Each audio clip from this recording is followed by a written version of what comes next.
Bonjour et bienvenue à cette nouvelle convocation du tribunal de l'actualité, votre émission d'analyse et de décryptage.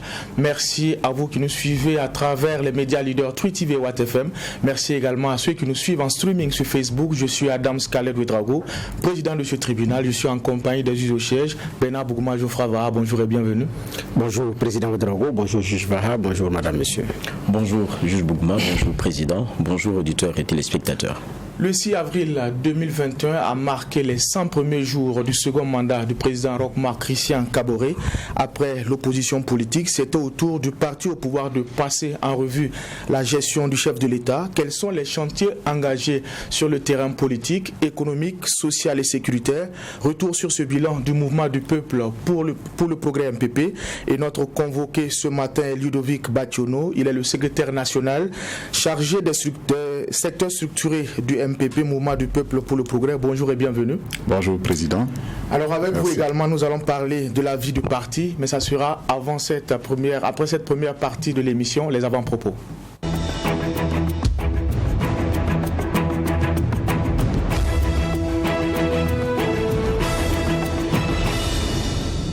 Et pour cette partie, messieurs les juges, vous avez la parole. Nous allons commencer avec vous, juge Bougouma, pour votre avant-propos.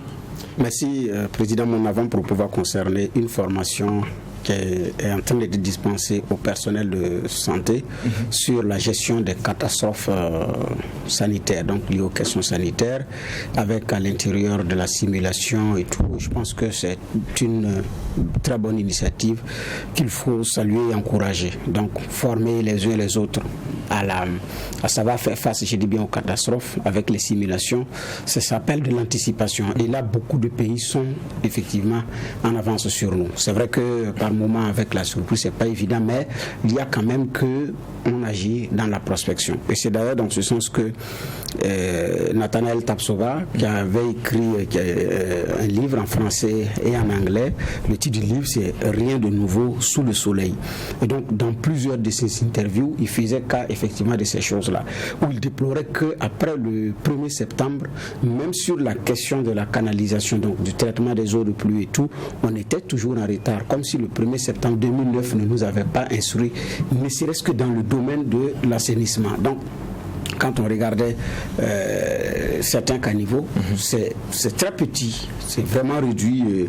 J'ironisais en disant qu'on a des caniveaux qui sont construits après le 1er septembre, vous avez l'impression que c'est des pistes à serpents, parce que c'est vraiment très mince, quoi.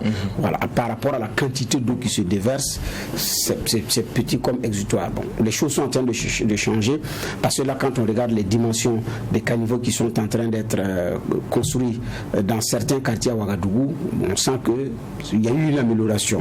Dans la profondeur et dans la largeur, il y a une amélioration. Là, il faut également reconnaître. Mais sur le plan général, il y a beaucoup de travail qui reste à faire. Alors que ce monsieur-là s'était investi à former, parce que ici on connaît, à former que ce soit les personnels d'hôtels, comme on appelle, d'églises, de mosquées, de restaurants, des éléments de la sécurité par rapport à un certain nombre de choses. Et donc il n'avait vraiment pas aussi eu une oreille attentive.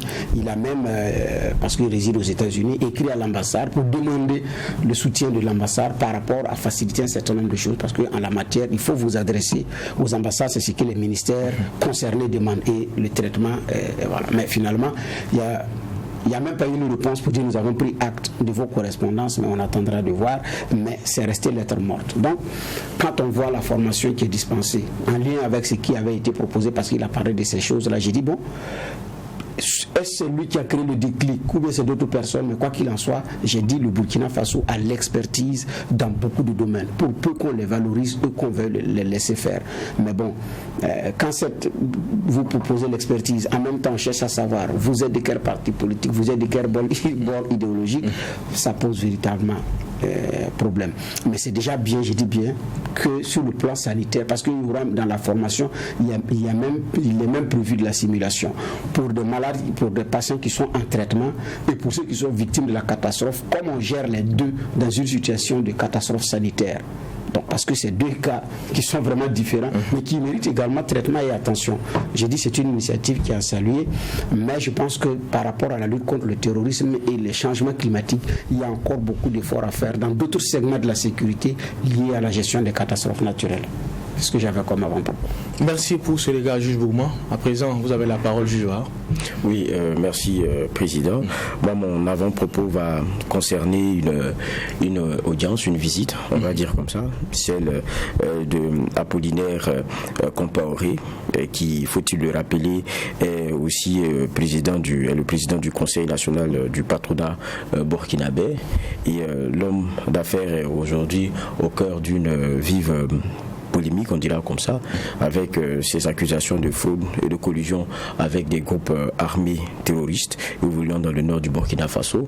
Et il allait rencontrer le médiateur du Faso, donc Saran Sérémé. Et le but, c'est donc moi je dirais clairement, c'est de laver son honneur et de se tirer d'affaire dans ce qui est en train donc d'être raconté sur sa personne. Moi, je rappelle d'abord pour ceux qui nous écoutent, c'est qu'il y a un travail qui a été fait par des journalistes et ça a été révélé donc dans une enquête de Organized Crime and Corruption Reporting Project, et ça a été repris par plusieurs médias, même burkinabés, parce qu'on sait que le centre Norbert Zongo, la cellule Norbert Zongo a eu à reprendre cela. Il y a même des médias sénégalais ont eu à reprendre les travaux qui ont été faits, notamment par des journalistes, et parmi lesquels il y en a aussi de burkinabés. Et donc c'est un consortium qui a travaillé là-dessus. Et ça dit beaucoup de choses qui sont quand même aussi assez graves. Ça, il ne faudrait pas qu'on se leurre. Les accusations sont très fortes et elles sont quand même assez graves. Donc ce n'est pas à prendre voilà, comme ça. Je veux dire, c'est quand même fort. Maintenant, le médiateur du Faso, je ne sais pas ce que Saran Sérémé pourra faire dans cette affaire. Je ne sais pas pourquoi cette visite. En fait, parce que nous, je me rappelle, en rédaction, lors d'un point de presse auquel ce monsieur qui est un modèle dans tous les cas pour ce qui est du self-made dans notre économie, on a demandé à notre journaliste, et que si vous arrivez, il faut poser la question concernant ce qu'on a appris et ce qui nourrit les colonnes aujourd'hui. Il a dit non, il aura un point de presse, ne vous pressez pas, on va réagir là-dessus. Mais la première action qu'on a, de façon très claire, de lui, en réaction à ce qui s'est raconté et les fruits de l'enquête, c'est aller chez le médiateur. Comparaison n'est pas raison, mais quelquefois, faire des parallèles n'est-il pas logique. En Côte d'Ivoire, par exemple, on avait quelqu'un comme Ahmed Bakayoko qui était au cœur de la même réalité. Un travail d'enquête mené par des journalistes et qui faisait de lui le baron de la drogue en Côte d'Ivoire et même dans la sous-région. Quelle a été sa réaction? Porter plainte. Porter plainte. Parce qu'il estime que les propos sont salissants, ils ne sont pas vrais et il y a beaucoup d'éléments. Il a porté plainte en Côte d'Ivoire.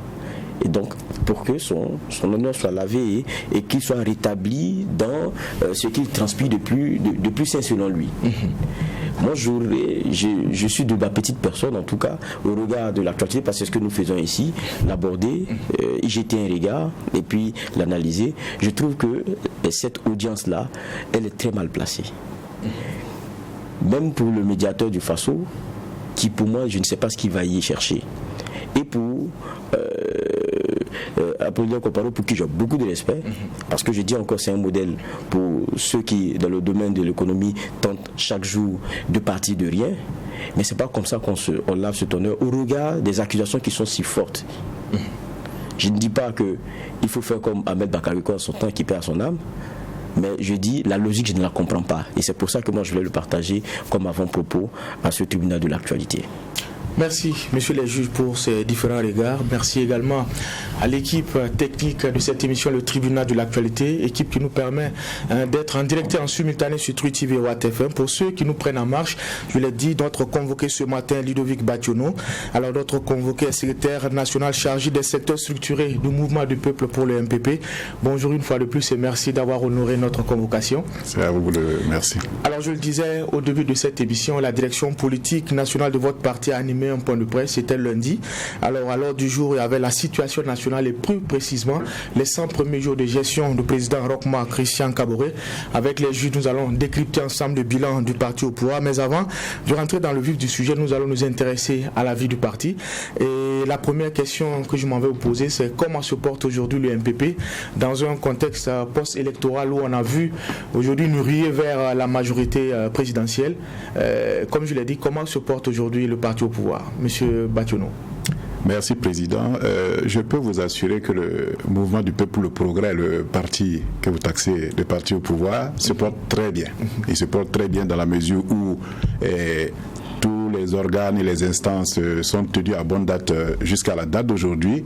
Nous avons participé à l'élection couplée présidentielle et législative du 22 novembre dernier, où notre champion a bénéficié des suffrages de 57,74% des électeurs, ce qui conforte sa position de candidat majeur, leader, apprécié par les Burkinabés pour ce qu'il a fait durant le premier mandat. Et donc, au niveau du parti, il faut dire que nous avons tenu récemment 2 sessions du Bureau politique national qui ont permis effectivement de faire un point de tout ce qui s'est mené jusqu'à la tenue de ces bureaux politiques, mais aussi et surtout de tirer les conclusions des différents agissements des camarades qui ont été en porte-à-faux avec les principes organisationnels du parti, ce qui a conduit inévitablement à des propositions de sanctions pour ceux qui n'ont pas été véritablement à même d'être en phase avec les principes du parti. Donc il faut noter qu'il y a eu des propositions de sanctions allant des avertissements aux suspensions jusqu'aux exclusions. Donc pour un parti qui se veut assez rigoureux, et il est important à un moment donné de savoir prendre des décisions qui font certainement mal, mais qui permettent effectivement d'améliorer la gouvernance interne au sein du parti et de permettre que le parti puisse aller de l'avant. Pour ce que vous avez noté en parlant de ruer vers la majorité, je pense que nous constatons tous effectivement qu'il y a pas mal de partis et formations politiques qui ont rejoint la majorité. Et pour nous, c'est peut-être l'une des raisons que nous pouvons mettre en avant, c'est certainement parce que le programme de notre président a fini par convaincre les uns et les autres que la dynamique dans laquelle nous sommes engagés, ce n'est pas des faux fuyants, ce n'est pas un mensonge politique qui est proposé, mais c'est plutôt que c'est une gouvernance qui se veut à même de répondre aux préoccupations des populations à la base. Et donc, même ceux qui n'ont pas été avec nous avant les élections ont décidé effectivement d'accompagner le processus de mise en œuvre du programme du président, qui est le nouveau contrat qu'il a soumis au Burkinabé, ensemble en mouvement avec le peuple, et permettre effectivement que nous puissions construire un Burkina de paix qui permette effectivement de garantir une sécurité plus assurée pour les Burkinabés, permettre effectivement que nous puissions assurer la stabilité du pays, permettre également que nous puissions renforcer la résilience économique du Burkina Faso. D'accord. C'est les maîtres mots. Monsieur le juge Bouma. Oui, mais aujourd'hui, vous êtes confortablement assis avec une majorité, j'allais dire suffisamment confortable. Même des partis politiques, peut-être que vous ne pensiez pas les suralliés à vous, sont avec vous. Autrement dit, vous êtes à l'aise aujourd'hui dans la gouvernance. Et quand on a remarqué, les 100 premiers jours de Roch-Marc Christian Kaboré, pour ce mandat-là, ont été différents des 100 premiers jours de 2015, où c'était déjà des manifestations à toute épreuve. Alors, comment est-ce que vous vous accommodez avec toute cette large majorité aujourd'hui? Pour ma part, la question d'accommodation avec cette large majorité nous conforte dans une position, parce qu'il dit que nous sommes très bien installés dans notre zone de confort. Non, nous disons que la préoccupation du MPP est de permettre que nous puissions convaincre le maximum de Burkinabés. Nous ne disons pas que nous voulons tous les partis de l'opposition à la majorité. Non. Notre dynamique est de faire en sorte que tous les partis, je prends les élections auxquelles nous avons pris part, tous les partis qui ont compétit, tous les candidats qui ont compétit sont venus avec des programmes. Personne ne viendra dire qu'il veut faire le malheur des Burkinabés. Mais la différence, c'est que un élu par rapport à un autre, il n'est pas évident que la parole soit respectée. Aujourd'hui, le président Roch Marc Christian Kaboré a convaincu par le respect de la parole donnée. Et ça, c'est un acte fort, je pense, qui a convaincu plus d'un. Et quand vous prenez tous les partis qui ont rejoint, certains ont commencé à critiquer pour dire que les gens vont à la soupe, les gens ils vont au grand rassemblement juste pour la nourriture. Alors que non, ce n'est pas forcément ces aspects-là qu'il faut mettre en avant. Je pense que la dynamique dans laquelle ces partis-là se sont engagés, c'est de permettre effectivement que le programme du président se déroule pour les 5 années à venir avec tout le monde. Parce qu'il faut le reconnaître, comme on le dit, Amore Nouga et pas au Kutzonier. C'est la même chose. En Lélé, je dirais, c'est pour dire, c'est une tradition qui est là, c'est des associations qui sont connues. Et donc, de ce point de vue, si à un moment donné, il ne sert à rien de s'opposer pour s'opposer et qu'on juge que le programme qui est proposé est véritablement assez pertinent et demande l'accompagnement de tout le monde pour la réussite, parce que les retombées c'est pour tout le monde. Quand il y a un impact de la mise en œuvre des mesures sociales, ça ne sélectionne pas seulement ceux de la majorité ni ceux du MPP, c'est tout le monde. Et donc je pense que c'est la prise de conscience de ces responsables politiques et des états-majors de ces différents partis qui a permis qu'ils décident de venir accompagner la mise en œuvre du programme quinquennal du président du FASO. Okay. Jiva. Je ne sais pas si ça pourrait venir en avant-propos ou bien ça sera dans le cœur de nos échanges. C'est la question, parce que tout à l'heure, il abordait même d'ailleurs, c'est les sanctions. On voit que ça fait aussi des gorges chaudes, parce que les personnes qui semblent être visées ou quoi, elles aussi ne restent pas à attendre dans leur coin. On voit des sorties, et puis sur la question même de l'interprétation de la loi, il y a des débats qui sont faits, parce que pour eux, même si le ministre de l'administration territoriale a donc pris des décisions, il y a eu un conseil qui l'a enjoint quand même, au regard d'un certain vide, d'être un peu prudent. Et pour eux, il n'a pas pris cela en compte, il y est allé. La preuve, il y a une décision de suspension ou de remplacement qui a été suspendue. Et donc, du coup, c'est à ne rien comprendre. Et ils disent encore que la loi, elle est claire. On ne parle pas de démission tacite ou démission de fait, mais de démission libre. Vous les avez aussi entendus, vous avez entendu cet argumentaire. Quelle est votre réaction? Avant de me prononcer sur cette question, moi je prends un simple exemple, terre à terre, pour qu'on se comprenne. Président, vous êtes là. Vous avez 2 de vos collaborateurs qui travaillent à True TV. Demain, que vous retrouvez avoir juge Bougma qui va prester pour une autre télé concurrente, où c'est signé Bernard Bougma. Et après demain, vous voyez juge Vahan qui va prester pour une autre télé concurrente, et c'est signé, l'élément est signé de lui. Mais de fait, il s'est prévalu pendant qu'il n'a pas démissionné, pendant qu'il n'a pas été licencié ici. De fait, quel constat vous ferez? Je ne vous pose pas la question parce que c'est vous le juge, mais c'est juste une appréciation que je vous demande. Pour revenir à nos échanges, vous faites référence à l'article 238 du Code électoral qui fait cas des questions de démission. Donc un conseiller municipal qui démissionne librement, c'est bien dit librement, qui démissionne, mais là c'est écrit démissionne, de fait, je dirais, on constate qu'il est de fait est parti de son parti. Il n'appartient plus à son parti, mais il est de fait, je dirais, exclu. Il s'est auto-exclu, c'est le terme. Ce que le ministre de l'administration territoriale a fait, il a juste essayé de travailler à l'assainissement de la vie politique. Parce qu'on a l'impression que les gens donnent toujours à voir dans le milieu politique que c'est au niveau de la politique qu'on se permet tout, qu'il y a la pagaille, qu'il y a le mensonge, alors que là, c'est une question de responsabilité. Je ne suis plus en odeur de sainteté avec un parti politique. Je décide, pendant que j'ai le mandat d'un parti, je vais me mettre sous la bannière d'un parti. Et dans la catégorie, le juge Vahan a parlé, dans les différentes, la liste que nous avons de nos sanctionnés, nous avons plusieurs catégories. Il y en a qui ont démissionné formellement. Il y en a qui n'ont pas démissionné formellement, mais qui sont allés battre campagne pour 2 partis politiques. Il y en a qui n'ont pas démissionné formellement et qui sont allés sous la bannière, être candidats sous la bannière d'autres partis.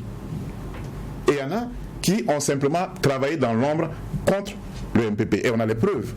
Et c'est sur cette base-là qu'une commission a travaillé.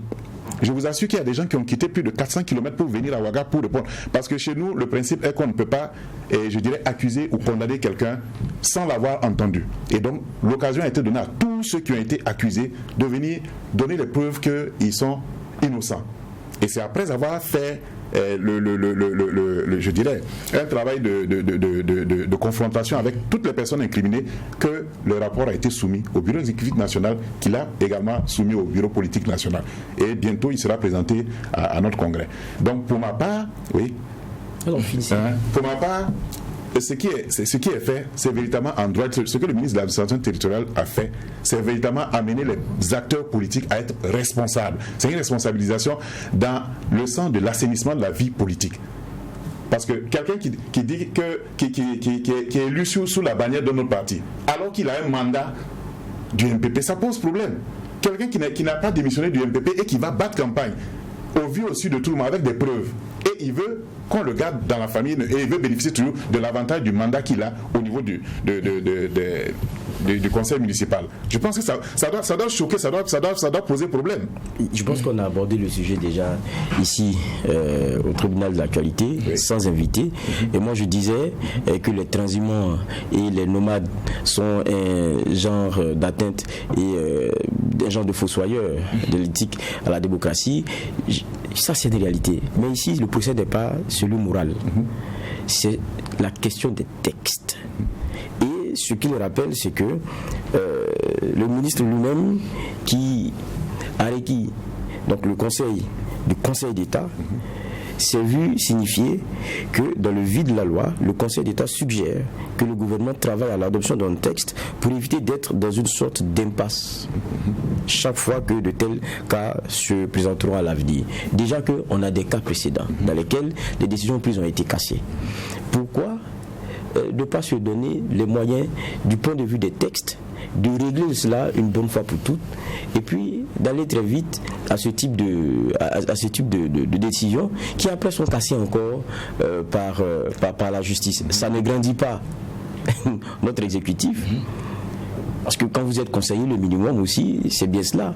Ça ne grandit pas des décisions qui sont prises à chaque fois être cassées par la justice, parce qu'au regard des textes, ça semble ne pas être si en conformité. Est-ce qu'on n'est pas dans le cas où c'est parce que ça dérange aujourd'hui? J'ai dit aussi, lorsque je me permets de commenter, après je fais les questions et vous allez réagir. Je disais ici au tribunal de l'actualité, c'est que quand le tout-puissant CDP en son temps se trouvait très à l'aise avec les transhumants et les nomades, parce que la destination là où elle venait, parce qu'il a pris, elle était bonne, l'herbe était verte, c'était au sein de son parti, donc ça ne dérangeait pas.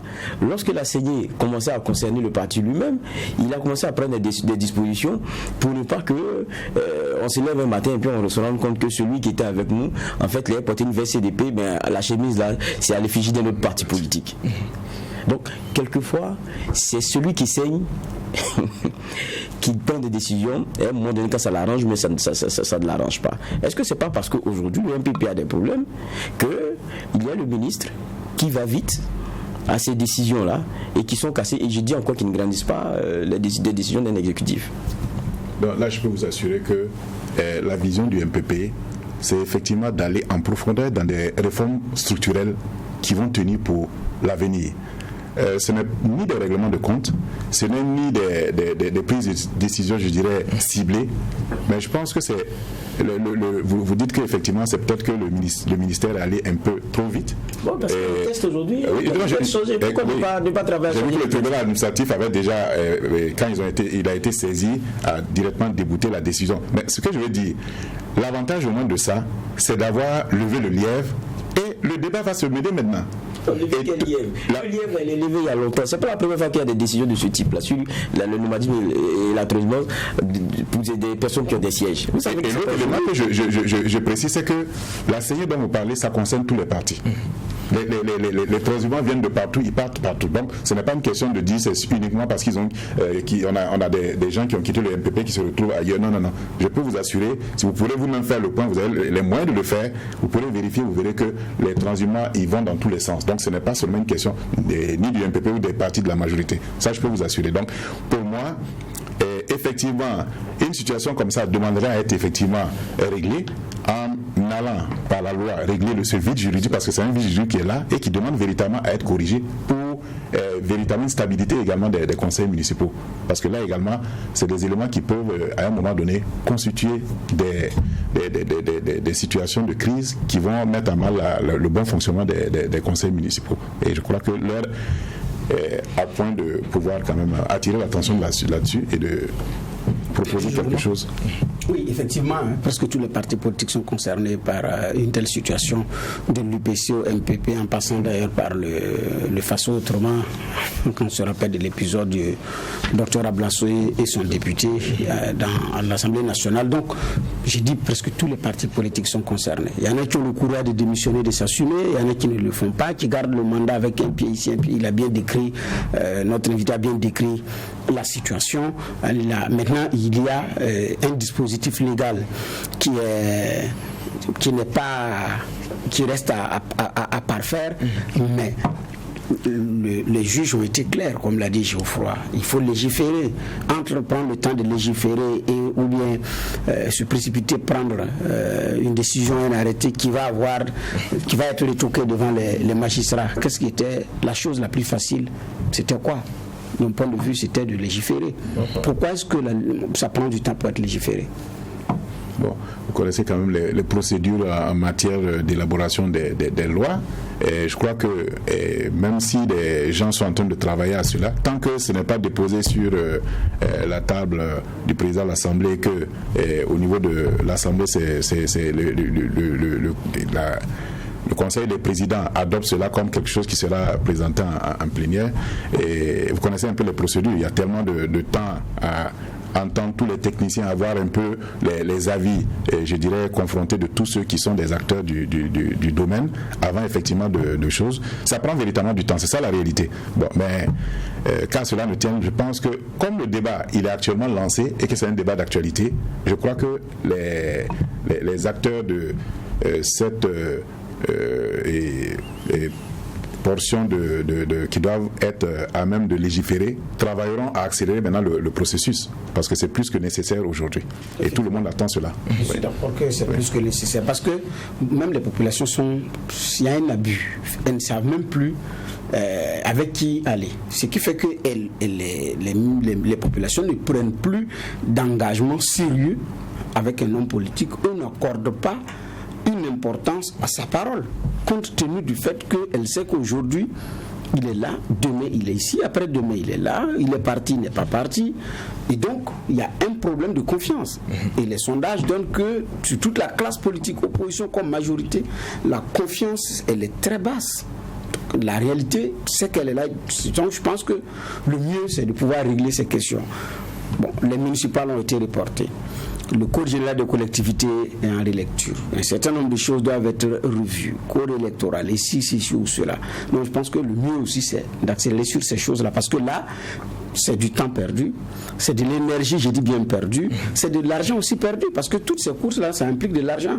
Pour envoyer le dossier devant les juges et tout, ça va demander aussi de l'argent. Donc on perd en énergie, en argent, en temps, pour un résultat dont on connaît déjà à l'avance pour peu qu'on soit professionnel de la chose. Et ceux également qui le font savent qu'il n'y aura rien.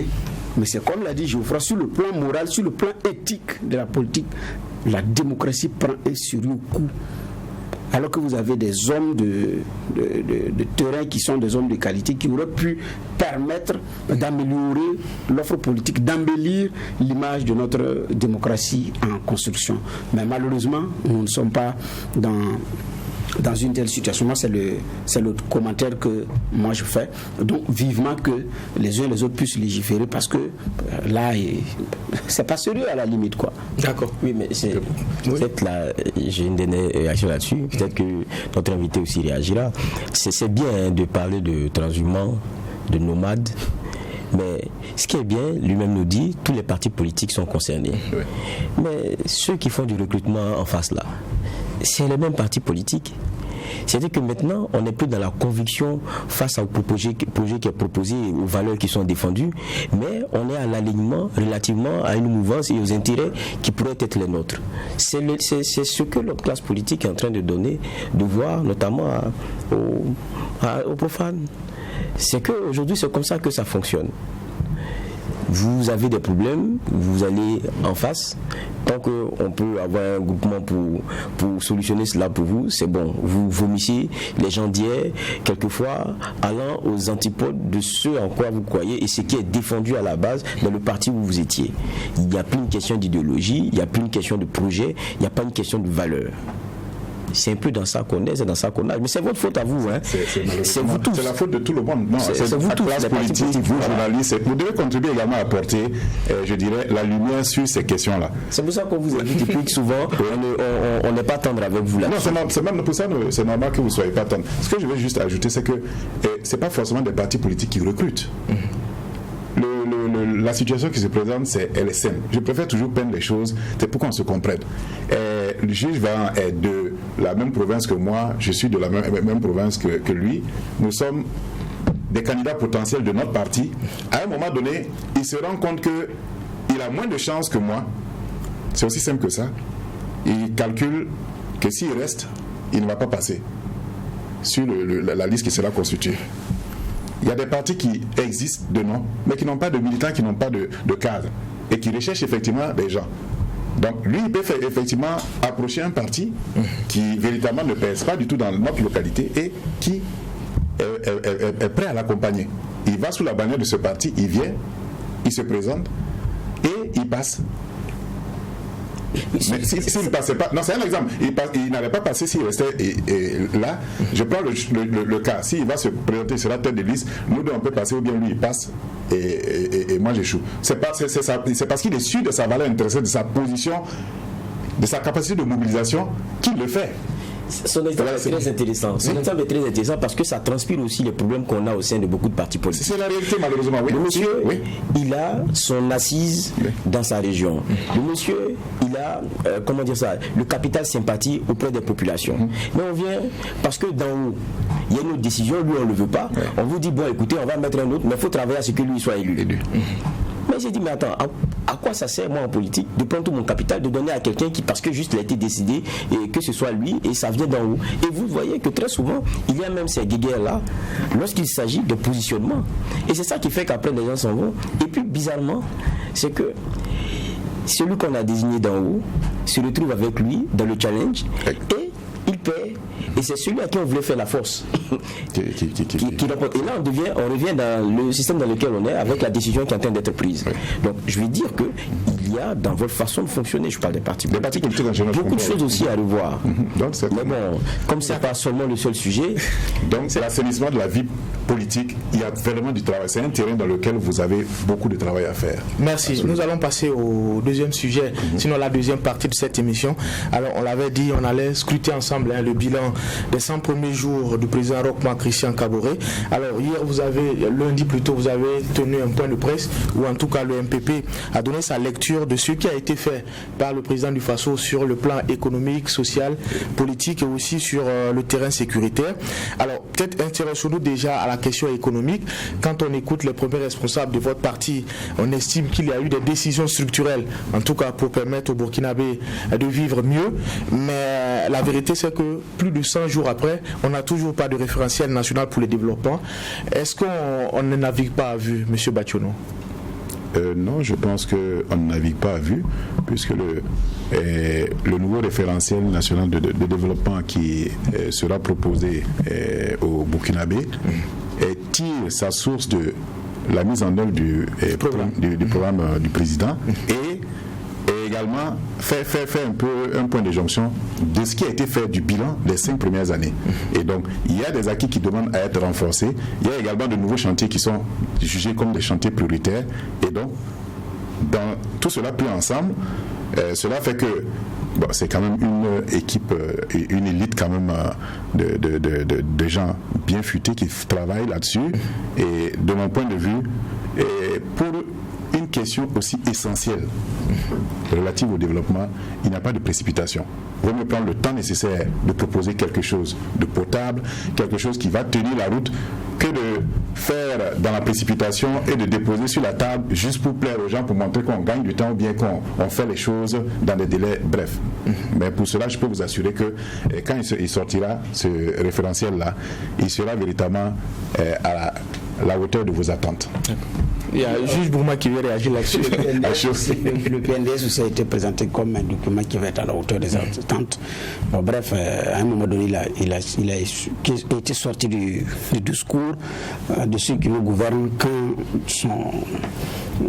sa figure, pour ne pas dire celui qui portait les symboles du PNDS, Paul Kabatieba, a été remplacé petit à petit, ça a été sorti du discours.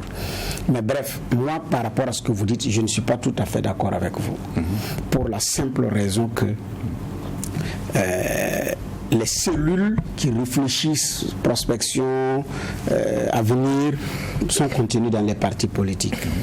Et vous avez géré les 5 ans, 2015-2020, vous avez la ressource à l'intérieur, le référentiel Burkina Prospective 2025, il est toujours là, puisque tous les autres référentiels se sont inspirés de ce document-là, donc il est toujours là.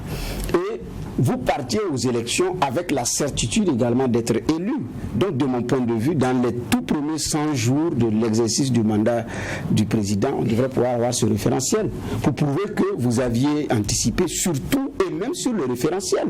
Comme vous saviez que vous allez être élu, parce que vous ne partez pas aussi dans l'esprit de perdre. Même ceux qui ont perdu ne partaient pas dans l'esprit de perdre. Mais après, s'il faut maintenant chercher qui est-ce qu'on peut joindre pour réfléchir, pour rendre ça... Alors qu'il y a même un secrétariat permanent du PNDS piloté par le docteur Alain Siri qui a fait un travail qui est pratiquement achevé. Normalement, j'ai dit ça devait couler des sources. J'ai dit je ne suis pas d'accord parce que j'en avais fait un avant-propos d'ailleurs la dernière fois. Sur la table du président américain, chaque 4 ans est déposé le rapport de la CIA par rapport à la vision des Amériques, par rapport à la vision du monde, par rapport à ce qui pourrait éventuellement venir dans un cas prospectif. Donc, vous prenez le rapport, soit vous venez d'être élu et vous avez le rapport, ou vous êtes réélu, on vous renvoie le second rapport. Mais ça, c'est avant même les 100 jours. Biden a reçu le rapport de la CIA, mais c'est un travail de 4 ans. Donc, pour un référentiel qui doit marquer un mandat, nous sommes à combien de mois après la prise effective de fonction du chef de l'État? Plusieurs mois. Et le référentiel n'est pas encore sorti. Vous dites qu'il va être à la hauteur de nos attentes. Qu'est-ce qu'il va changer dans ce référentiel-là, M. Bachelot, véritablement? Lorsque je dis changer, c'est parce que il veut se rapprocher au maximum de la réalité. C'est la raison pour laquelle je pense qu'il prend du temps. Sinon, on pourrait effectivement produire quelque chose rapidement. Mais je dis la précipitation ne résout pas toujours forcément les problèmes. Ce qui est important pour moi, c'est qu'on puisse avoir quelqu'un qui nous propose sur la table une feuille de route qui tienne la route. Aujourd'hui, est-ce que le fait que ce référentiel n'est pas encore rendu public, est-ce que ça empêche que les différentes actions de développement ne se poursuivent? Pas du tout. C'est pour dire que c'est vrai que c'est un élément important, mais je veux dire, l'absence de cet élément-là n'est pas suspensif de toutes les activités de développement. Il y a également toujours le déroulement du programme des différents... On a vu le contrat d'objectifs qui a été signé par les ministres. Et ça, c'est une innovation majeure. Pour la simple raison que le Premier ministre cherche à ce que les ministres soient véritablement plus opérationnels et plus regardants sur les questions qui touchent aux populations de base. Aujourd'hui, durant les 100 jours, vous avez vu les différents ministres à l'œuvre qui sont sur le terrain en train de mener à bien les différentes tâches qui leur ont été confiées. Et donc, de ce point de vue, je suis d'accord que la question de ce référentiel, c'est véritablement quelque chose d'important. Mais il faut noter que le référentiel, à lui seul, ne fera pas le travail tant qu'on n'a pas des acteurs, je dirais, dévoués à la tâche et qui sont à même de pouvoir dérouler le programme présidentiel. C'est la raison pour laquelle je dis, je suis entièrement d'accord avec vous qu'il y ait effectivement un délai un peu éloigné de la prise de pouvoir, et donc logiquement ça devait être prêt. Mais cela ne veut pas dire que si c'était prêt, ça allait avoir encore plus d'impact que si ce n'est pas prêt jusqu'à la date d'aujourd'hui. Ça aussi, vous ne pouvez pas me contredire sur ce plan. C'est ça la réalité. Mais monsieur, oui. Vous parlez comme si vous avez 10 ans pour voir comme ça. Vous n'avez que 5 ans. Et 5 ans d'ailleurs, c'est même pas 5 ans. C'est 4 ans. Puisque, 4 ans pour moi puisque aussi. le président est élu en 2020, il prête serment pratiquement vers la fin de l'année, mais 2021, il reste 4 ans. Il reste pas, c'est pas 5 ans d'exercice en réalité, c'est 4 ans. Il est élu dans la 5e année, mais bon, il exerce en réalité 4 ans. C'est presque la fin du mandat. On n'est pas dit 3 ans et demi, parce que vers les 3 ans et demi, il faut préparer déjà les élections. Donc vous parlez comme si vous avez 10 ans. J'ai dit bien. Non, mais il y a une chose dont nous devons vous concéder, c'est la lenteur, c'est votre régime diesel, et là nous vous concédons cela. Si c'est sur ce point. Mais nous remportons des victoires, oui ou non? Si c'est sur ce point. Nous remportons des victoires, oui ou non? C'est sur ce point, nous pouvons vous concéder effectivement cette lenteur. Déjà, le choix du Premier ministre a pris du temps pour venir reconduire la même personne. Mais un château est choix. Que ça arrive dans la même personne, un château est choix. Ensuite, lui-même, il part devant. Le président est élu sur la base d'un programme. Oui. Le Premier ministre part pour dire aux députés ce qu'il va faire. C'est adopté. Il peut commencer son travail. Il commence son travail. Il revient pour faire un discours sur la situation de la nation. Ça va être... parce qu'après la déclaration de politique générale qui est différente du discours sur la situation de la nation, c'est le 20 mai. Mais en même temps, il n'a même pas de référentiel. Donc il vient faire le point des activités antérieures. Qu'est-ce qu'il va faire pour le futur? Il va promettre des choses que peut-être le référentiel ne va pas prendre en compte, ou le référentiel va prendre en compte. Mais quoi qu'il en soit, à l'heure du jugement ou du bilan, vous ne savez plus sur quoi est-ce que vous évaluez. Est-ce que le mandat actuel a été évalué sur la base du PNDS, sur la base du programme, ou sur la base de ce que le Premier ministre a dit aux députés lors de comme on appelle ça, déclaration de politique générale? Paul Kabatier va faire pour lui, M. Dabiré également a fait pour lui. Donc nous sommes également dans cette situation. Donc, et la question principale, c'est à la fin, vous aurez combien de temps d'ailleurs pour dérouler ce référentiel? Vous allez coucher ce référentiel là maintenant sur 3 ans, 4 ans ou bien 5 ans. Alors que nous sommes en mai, le mois de mai d'ailleurs, le 20 c'est pratiquement terminé. Nous serons par exemple à 6 mois de l'année 2021, donc il va rester 6 mois. Vous n'avez même plus 5 ans, pour ne pas dire 4 ans. Et vous dites qu'on est pressé et tout. Non, nous voulons également une gouvernance qui rassure sur sa capacité d'anticipation. Et c'est peu de le dire et c'est peu de l'exiger. C'est ça aussi la réalité. Et là, je suis désolé, mais le président ne vous sent pas. Juste voilà, réaction là-dessus? Oui, ma réaction sera celle de Bernard, peut-être même en un peu plus dur, parce que quand on regarde le référentiel là, ce référentiel de développement là, c'est quoi? C'est comme notre invité aime bien les exemples, c'est-à-dire qu'on a commencé on veut commencer à monter des murs sans décider de là où est-ce que on va mettre des armatures qui vont permettre de tenir tout le bâtiment. Non, allons, après on va décider. C'est pas comme ça que ça va fonctionner, parce que ce que ça traduit, c'est quoi? C'est un instrument de planification ce qu'est le projet de société même du président pour lequel il a été élu. On est déjà à plus de 3 mois. Donc, ce que vous apportez de structurel, si vous travaillez sans l'avoir décidé, c'est que vous êtes dans quoi? Moi, je me rappelle lorsque on nous présentait le PNDS avec les nombreuses sorties de Kabatieba et autres, il a dit faisons qu'on fasse attention, parce que c'est ça qui va tout définir pour la suite. Donc, ce que vous dites, peut-être que vous minimisez un peu la chose, mais je trouve que c'est grave. Je trouve que c'est même quand même grave. Et bon, c'est sur la base de quoi on est en train de prouver ci et ça. C'est sur quoi on met l'accent. Comment est-ce que, de façon structurelle, on dit qu'on va aller? Bon, comme on est en train de réfléchir là-dessus, mais qu'on nous dit qu'on peut, ça n'empêche pas. Bon, on attend de voir. Maintenant, comme c'est du diesel là, on verra. Mais je trouve que quand même, il faut qu'on vous pique là-dessus.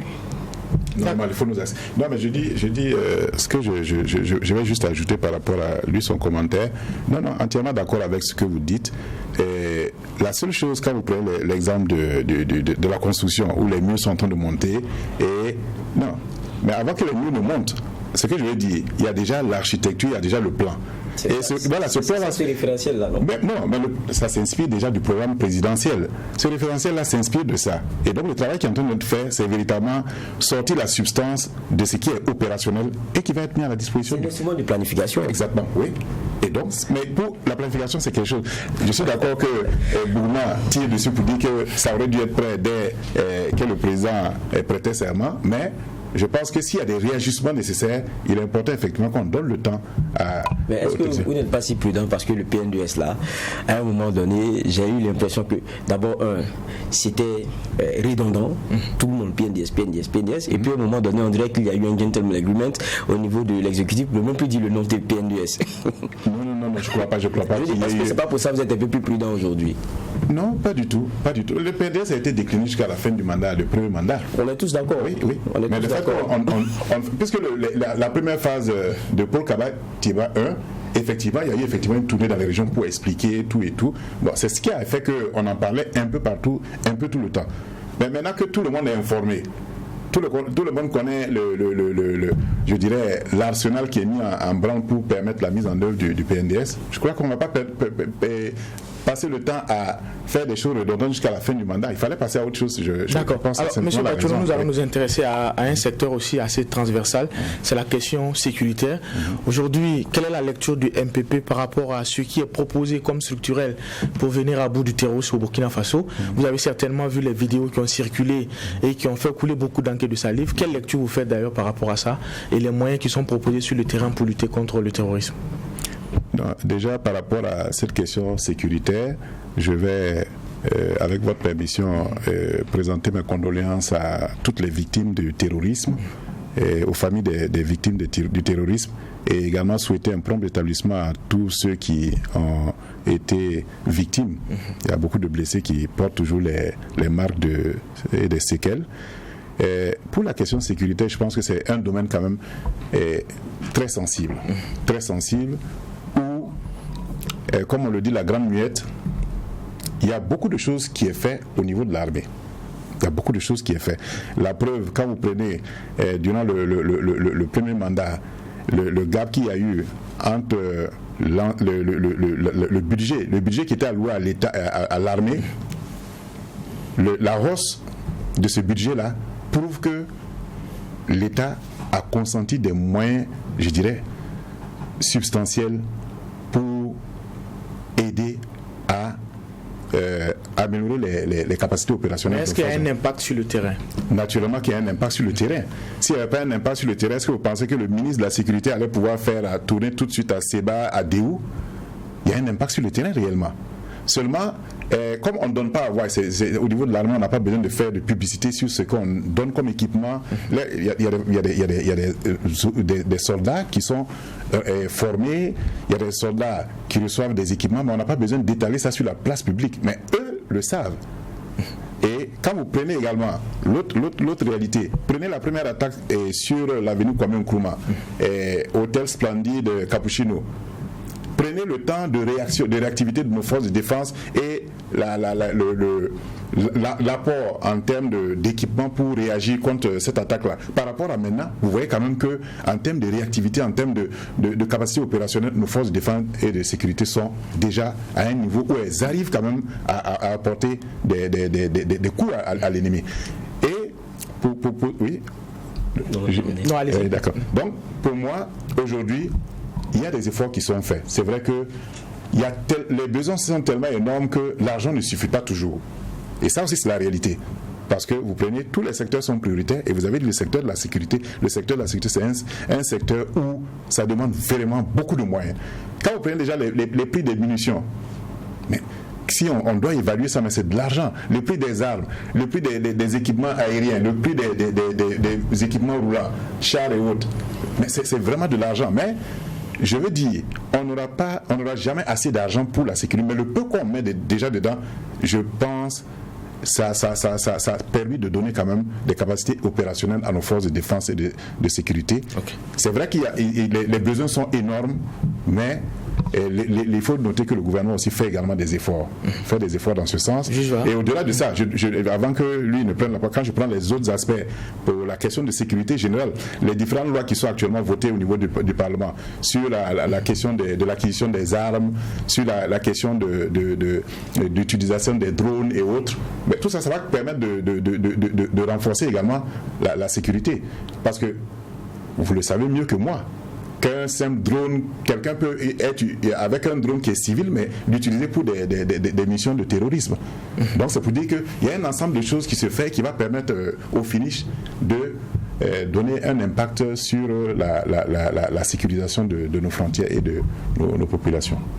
Oui, sur la question de la sécurité, je crois que ce que tous ceux qui font des critiques disent, ce n'est pas que rien n'est fait. Ça, on ne peut pas se permettre ça. Et puis, c'est pas aussi de dire que sur la question de la réponse au terrorisme, on a nos forces qui n'y arrivent pas ou quoi que ce soit. Ce serait insulter le courage de nos forces de défense et de sécurité. Non, c'est pas ça. C'est pour beaucoup aussi, dans les stratégies, on a vu beaucoup de plaintes à un moment donné sur les questions des moyens matériels, humains et tout. Mais maintenant, on regarde ça. Vous dites, on ne fait pas de publicité sur ce qu'on fait. Mais je crois que la vraie publicité, c'est ce qu'on ressent sur le terrain. Et entre l'offre qu'on a et puis des vidéos et même des témoignages de bonnes parties du Burkina où on a des messieurs qui circulent librement, qui discutent avec des populations. Ça, c'est intriguant et ça fait craindre. On a reçu quelqu'un de Mansilla ici il n'y a pas longtemps qui a fait le témoignage d'une zone qui est coupée presque du reste du Burkina Faso parce que les terroristes ont décidé ainsi. D'imposer un blocus. D'imposer un blocus. Et ça dure depuis. Donc je veux dire, ça, je suis désolé, ce n'est pas une question de publicité, c'est des faits.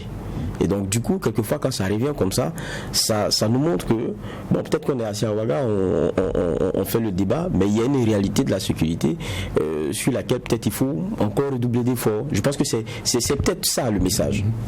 Non, entièrement d'accord avec vous sur ce plan. C'est vrai que quand vous prenez même déjà ce qui est fait, je prends en dehors au-delà du Burkina, parce que la question du terrorisme, c'est une question transnationale. Avec déjà ce qui est fait dans le cadre du G5 Sahel, des forces Barkhane, et récemment le renfort de troupes des tchadiennes qui ont dû replier avec ce qui s'est passé au Tchad.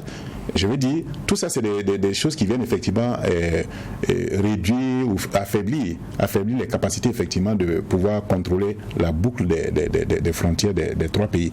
Mais la réalité est que l'occupation de certaines zones par les terroristes qui effectivement font passer ces derniers temps des vidéos un peu pour jouer sur la psychologie des gens, pour montrer qu'ils ont des zones où ils sont bien installés dans une zone de confort. Je pense que ça effectivement ça participe de la propagande pour donner à voir aux gens qu'ils sont toujours présents.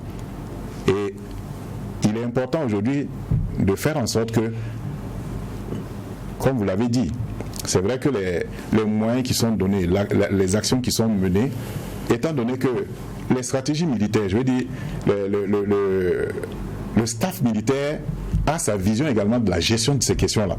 Parce qu'il y a ce que le gouvernement donne à voir, il y a la réalité également en back-office des actions militaires, de ce qui est faisable, de ce qui... Puisqu'il y a également un certain nombre de choses que militairement on peut engagé. Il y a des choses également, nous civils, on s'assoit, on discute, on dit qu'il faut faire ci, il faut faire ci, alors que ce n'est pas évident que les choses puissent aller dans la même dynamique. C'est la raison pour laquelle je me dis il est également important que nous puissions de manière concertée continuer effectivement à accompagner de manière plus conséquente les forces de défense et de sécurité et les VDP qui font effectivement un travail remarquable sur le terrain, et également donner également l'autre paire de manches également, c'est les populations, parce que la contribution des populations également a contribué à apaiser ou à mettre fin aux actions des terroristes dans certaines localités. Donc il y a un travail également de sensibilisation qui doit se poursuivre au niveau des populations pour les amener à soutenir et à donner des informations, je dirais, stratégiques à nos forces de défense et de sécurité, parce que le problème de renseignement, les gens auront les informations comment, si ce n'est pas avec la contribution des populations. Bon, 100 jours, nous on est en train de parler bilan, parce que ce qui est en train de se passer, c'est que vous avez jeté un regard à la loupe sur les 100 jours, et puis donner votre avis là-dessus. Donc sur ces 100 jours, je veux dire que ce qui pouvait permettre d'apprécier, c'est peut-être l'évolution par exemple du nombre de déplacés au fur et à mesure. Ça permet d'apprécier. Quand le nombre de déplacés augmente, ça veut dire qu'il y a un problème. Et puis si on se rend compte aussi que quelques Burkinabés parviennent maintenant à retourner dans des localités d'où elles avaient été chassées, ça c'est des choses qui sont des faits qui sont. Mais je veux dire que quand on regarde, on a plutôt une autre impression. Oui, c'est ça. Voilà.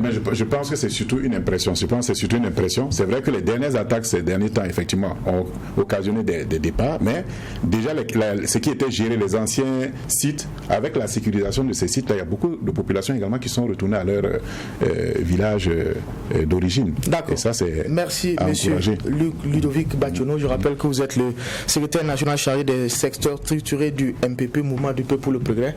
Merci en tout cas d'avoir donné vos clés de lecture sur la gestion des 100 premiers jours du président Roch Marc Christian Kaboré. C'est vrai qu'on aurait aimé aborder d'autres aspects avec vous, la question de la réconciliation nationale, la grogne sociale, mais ce n'est que partie remise.